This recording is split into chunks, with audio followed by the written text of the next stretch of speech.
Assalamualaikum warahmatullahi wabarakatuh. Perkenalkan kami dari kelompok 6 dengan saya sendiri Dita Sugita selaku moderator sekaligus penyampai materi nanti. Selanjutnya ada pun anggota kelompok kami yang pertama ada Dina Ramdanika, selanjutnya ada Dita Melina Putri Wardoyo, ada Eva Arnita dan ada Ernawati. Di sini kelompok kami mendapatkan materi mengenai pengendalian sistem manajemen. Sistem pengendalian manajemen adalah suatu proses yang menjamin bahwa sumber-sumber diperoleh dan digunakan dengan efektif dan efisien dalam rangka pencapaian tujuan organisasi. Dengan kata lain, pengendalian manajemen dapat diartikan sebagai proses untuk menjamin bahwa sumber manusia, fisik, dan teknologi dialokasikan agar mencapai tujuan organisasi secara menyeluruh. Struktur pengendalian manajemen. Pusat pertanggungjawaban adalah bagian atau unit organisasi yang dipimpin oleh seorang manajer yang bertanggung jawab terhadap unit yang dipimpinnya. Ukuran prestasi pada dasarnya mengukur efektivitas dan efisiensi organisasi dalam melaksanakan strateginya. Efektivitas diukur berdasarkan kaitan antara keluaran pusat pertanggungjawaban dengan tujuan atau target yang ditetapkan. Sedangkan efisiensi sebagai perbandingan antara keluaran dengan masukan pusat pertanggungjawaban. Prestasi setiap pusat pertanggungjawaban diukur berdasarkan biaya dan atau pendapatan. Berdasarkan hal tersebut, pusat pertanggungjawaban dapat dikelompokkan menjadi pusat biaya, pusat pendapatan, pusat laba, dan pusat investasi. Pusat biaya, pusat pertanggungjawaban yang prestasi manajernya dinilai berdasarkan biaya pusat pertanggungjawaban yang dipimpinnya. Pusat biaya merupakan pusat pertanggungjawaban yang mengolah masukan dan menghasilkan keluaran. Tetapi, keluaran yang dihasilkan tidak digunakan sebagai dasar untuk prestasi manajernya. Selanjutnya, pusat pendapatan, yaitu pusat pertanggungjawaban yang prestasi manajernya dinilai berdasarkan pendapatan usaha pertanggungjawaban yang dipimpinnya. Pusat pendapatan sebenarnya juga merupakan pusat biaya. Akan tetapi, ukuran prestasinya yang paling penting adalah pendapatan yang dihasilkannya. Kemudian, pusat investasi, yaitu pusat pertanggungjawaban yang prestasi manajernya dinilai berdasarkan laba yang dihasilkan, kemudian dikaitkan dengan investasi yang ditanamkan pada pusat pertanggungjawaban yang dipimpinnya. Prestasi manajer pusat investasi diukur berdasarkan perbandingan antara laba yang dihasilkan dengan investasi yang ditanamkan pada pusat pertanggungjawaban.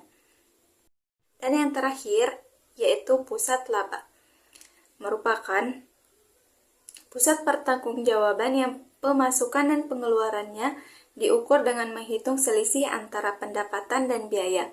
Pusat laba umumnya terdapat pada organisasi yang dibagi-bagi menjadi divisi-divisi penghasil laba atau organisasi divisional. Setiap divisi yang menghasilkan produk atau jasa tersebut merupakan pusat biaya. Di sini saya akan menjelaskan tentang proses pengendalian manajemen.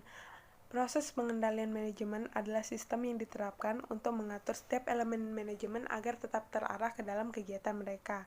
Di sini ada 4 langkah-langkah. Yang pertama adalah penyusunan program.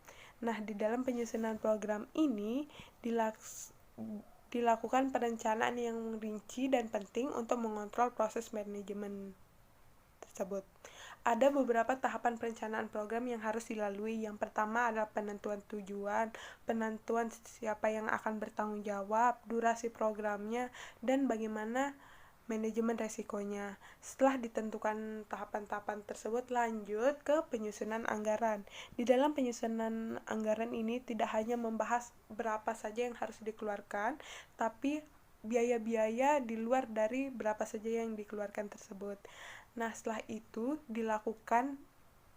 dilaksanakan maksudnya dan pengukuran. Nah, ini sebagai bentuk kegiatan dari tujuan-tujuan yang mau dicapai tersebut. Nah, setelah udah dilaksanakan nih, lalu masuk ke pelaporan dan analisis. Nah, di pelaporan dan analisis ini sebagai bentuk evaluasinya. Nah, ada tiga situasi nih di sini. Yang pertama, apabila dia ada yang salah,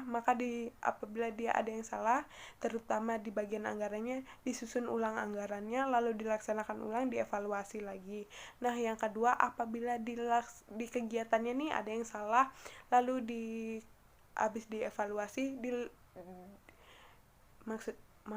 diulang kembali kegiatannya lalu dievaluasi lagi.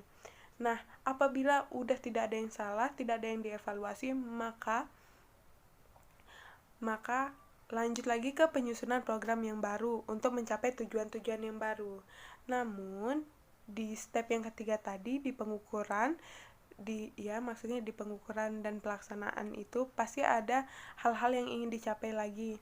Nah, para orang-orang yang ada di situ biasanya menyusun lagi untuk mengatur strategi supaya di kedepannya ada penyusunan program untuk tujuan-tujuan yang baru yang lebih efektif.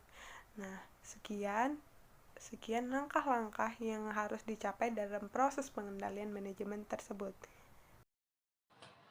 Selanjutnya, laporan pertanggungjawaban manajer produksi. Menyajikan informasi mengenai biaya terkendali Departemen Produksi meliputi bagian-bagian yang menjadi tanggung jawabnya, misalnya seperti biaya terkendali bagian mesin, bagian perakitan, bagian perawatan, dan lain-lain. Selanjutnya nanti, total selisih antara anggaran dan realisasi ini akan dilaporkan kepada direktur. Adapun penilaian prestasi pusat investasi yang dapat digunakan yaitu ada dua metode.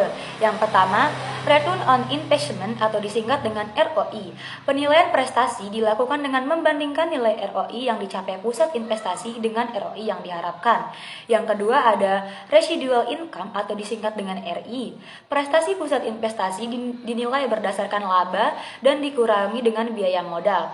Suatu usulan investasi dinyatakan layak jika menghasilkan residual income yang positif, terlepas apakah ROI itu lebih kecil dari yang diharapkan. Selanjutnya, adapun rumus dari ROI yang bisa kita gunakan, yaitu ROI sama dengan laba per hasil penjualan dikali hasil penjualan per investasi dikali dengan 100%.